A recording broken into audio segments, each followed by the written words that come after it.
It was proved at the turn of the century that the human body is almost 80%, 90% water, and it's also got electrolytes in it, which we know to be salt, potassium, different minerals.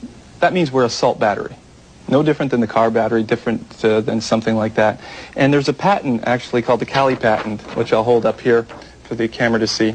And this patent actually was developed in 1897, and not much has been done with it, because at that time everyone was afraid of electricity. In this case, Dr. Clark developed a product using a 9-volt battery.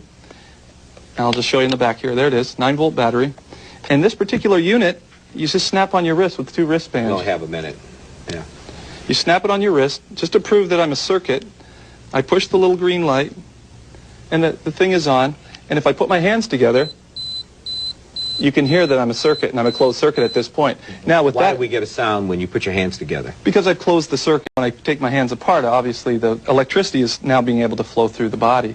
The electricity can't go through the digestive tract, so in the digestive tract, to kill the microorganisms, the specific parasites, she's found the effectiveness of the black walnut, which the native Indians used for cleansing many years ago. The black walnut, in its green hull form, kills many of the microorganisms, and in conjunction with another product called wormwood, and cloves, typical cloves that you would get at the store, these 3 in combination have the ability to go in and kill all the pathogens. Now, what's most interesting is the Mexican people have the lowest incidence of cancer anywhere on the planet. And the reason is they kill the ascaris with this particular product here, we all know to be the jalapeno pepper.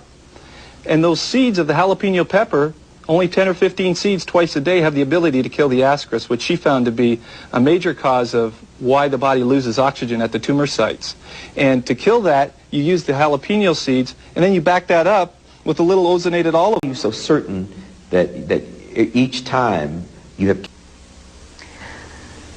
We use scanning techniques, and we do blood tests. You can tell if a tumor has shrunk or not, but I realized this kind of criticism would come along, and that's why I saved 50 sets of x-rays before and after and all the blood tests, and that's what I published in the last book. Now, this is where you really